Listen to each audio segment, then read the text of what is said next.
las historias de vida de los personajes que han marcado huella en el desarrollo de una comunidad, sus vivencias, sueños e ilusiones, el entorno familiar, experiencias de vida que ayudarán a construir un mejor proyecto de vida y que aportarán al fortalecimiento de una cultura patiamarilla.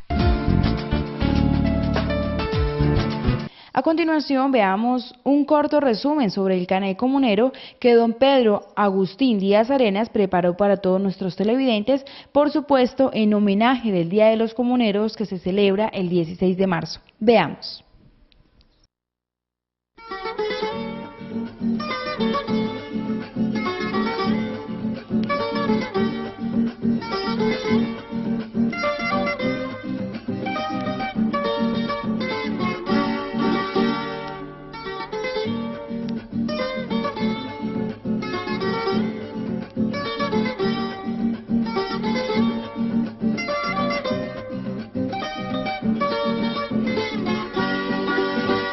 Damas, caballeros y jóvenes, bienvenidos al Caney Comunero. Por el elemental deferencia con ustedes, me permito presentarles el Caney Comunero. Traspasado un muro de tapia pisada, con base en piedra labrada, estamos dentro de un atrio y ante una fachada estilo doctrinero. De las dos paredes frontales salen a recibirnos dos personajes procomuneros. Primero, Javier Gómez, quien lideró una revuelta previa en Barichara el 11 de diciembre de 1780. Esto es 3 meses antes de los acontecimientos ocurridos en el Socorro el 16 de marzo de 1781.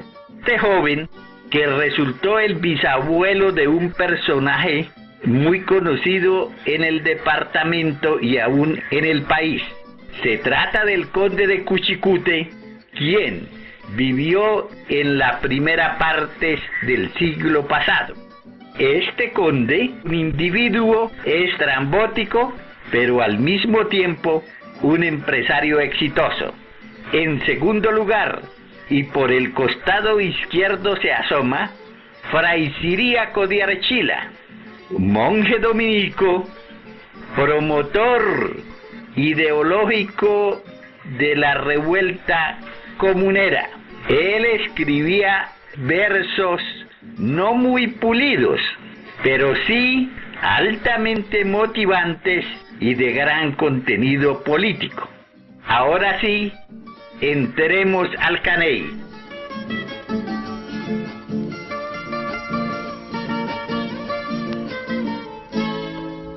Nuestro Caney tiene una doble función: el propósito de conservar un estilo regional y tiene la tipicidad de haber sido levantado sobre una viga de 11 metros de larga, en una madera de zafiro, llamada así por ser proveniente de un árbol muy apreciado por su altura y su dureza. Es nuestro propósito que este Caney sirva para conservar una modalidad arquitectónica en desaparición. Tenemos también la idea de darle una función histórico-político. Es propósito recuperar la memoria comunera en franco olvido. Por eso llamamos este Caney Comunero. 2 razones relacionan el Caney a la revolución comunera. En primer lugar, sabemos que uno de los principales motivos de los acontecimientos de 1781 fueron los problemas que surgieron de las contribuciones del Imperio Español para acrecentar el monto de las exacciones.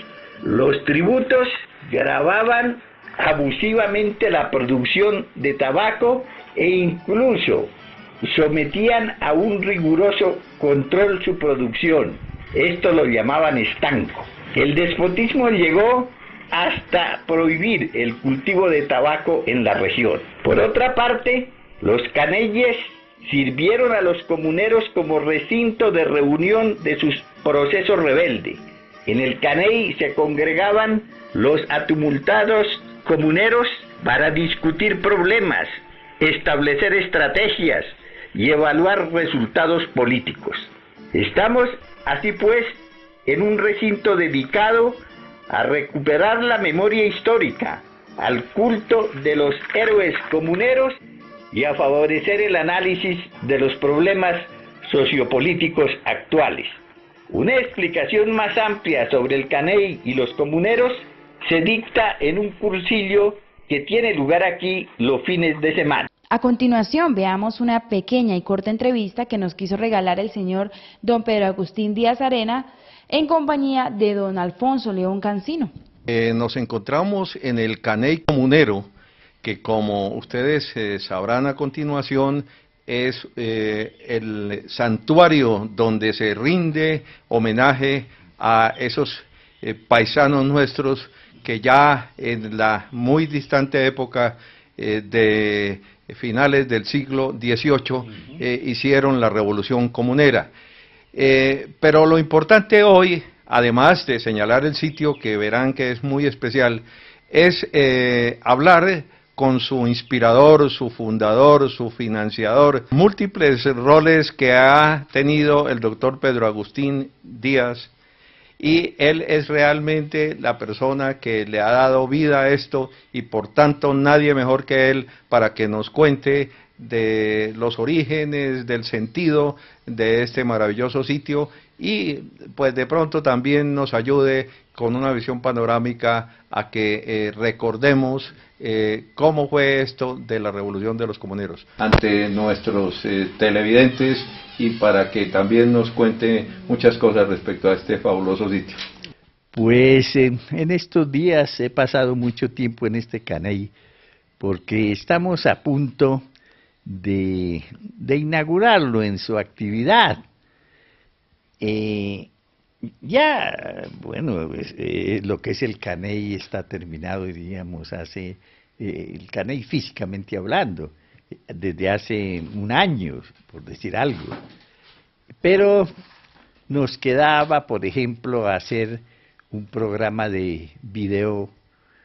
Tenemos, por consiguiente, una narración apoyada en imágenes, pero también combinada con microfilms, películas, para hacerle más comprensible la presentación del museo a la gente.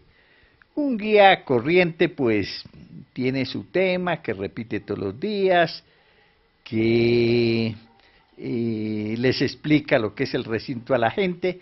Eso está pasando ya bastante, bueno, de moda, pero no solamente vale este argumento frívolo de ser o no de moda, sino que hay razones para que las guías a los museos resulten, digámoslo así, más técnicas. Entonces, a eso hemos recurrido. En vez de tener un guía aquí, hemos pensado en hacer este audio-video. Doctor Pedro, realmente siempre nos ha causado admiración el hecho de que usted haya emprendido la idea y la haya concretado en algo tan hermoso como esto. La idea, decía, quijotesca, de rendirle un homenaje a los comuneros.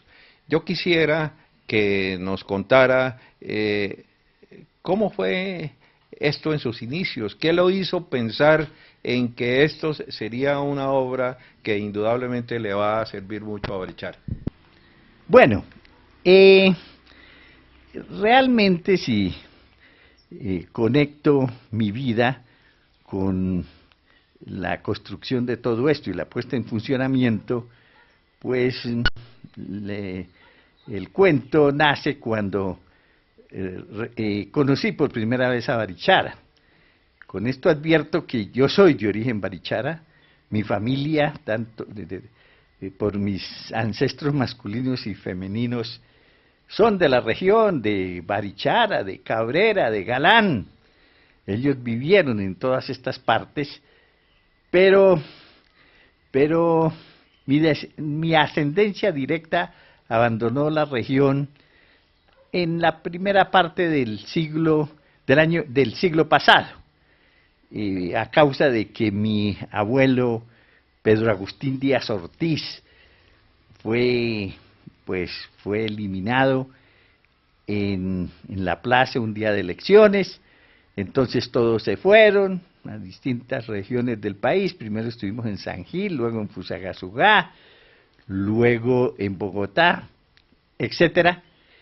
Y yo no vine a conocer a Barichara sino hasta hace unos 10 años, cuando una hermana que había adquirido aquí una casa me invitó y vine y vi esto y me llamó la atención y decidí pasar parte de cada año aquí. Al jubilarme, eso me implicó que yo dedicara cierto tiempo de mi vida académica o no académica, de mi vida intelectual, a profundizar en el tema comunero.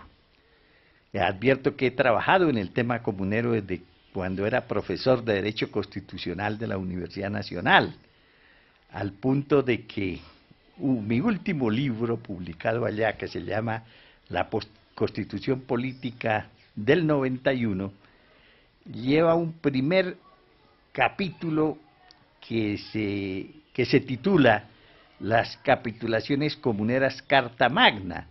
Con eso pretendí seguir la línea europea en el sentido de que un gran acontecimiento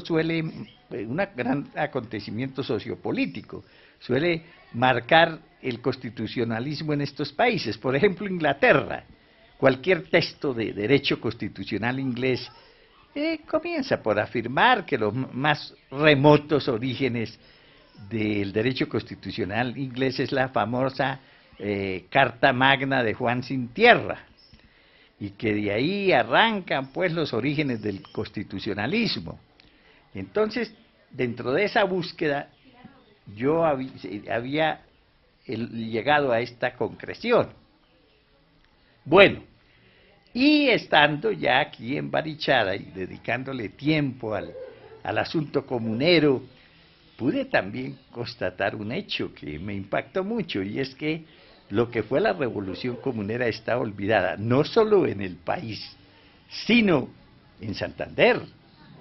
En Santander, mi gran conclusión, y te la he comentado varias veces, Alfonso, es que aquí lo único que nos ha quedado de la revolución comunera es un estribillo para ponerle a la letra de los bambucos. Eso hay más de 100 bambucos que meten la frasecita que los comuneros que nos dieron su libertad, etcétera. Si tuviera buena voz, le cantaría ese bambuco que dice: si pasas por San Gil, amigo mío. Bueno, las bravas tierras de Galán y de Alcantús. Nos quedas debiendo el resto cantadito. Bueno, en todo caso, te cito un ejemplo, y ahí termina todo. En Santander no hay un solo recinto, no hay uno solo, oye, dedicado a los comuneros. Bueno, Bueno, está para iniciarse. Y bueno, hay un monumento que hicieron allí en Panachi, pero ese monumento lo colocaron ahí para llenar un vacío, porque el terreno se había dejado para hacerle un reconocimiento a la santanderianidad, pero como no pudieron determinar qué era la santanderianidad, esos temas de identidad regional son inasibles, diría yo. Entonces resolvieron hacer unos monumentos a los comuneros, monumentos que colocaron ahí y que yo creo que ha habido momentos en que han pensado en destruirlo. Y que ustedes saben que Panache lo inauguró Dios 3 veces. 3 veces vino, y en ninguna se refirió al monumento o a los comuneros.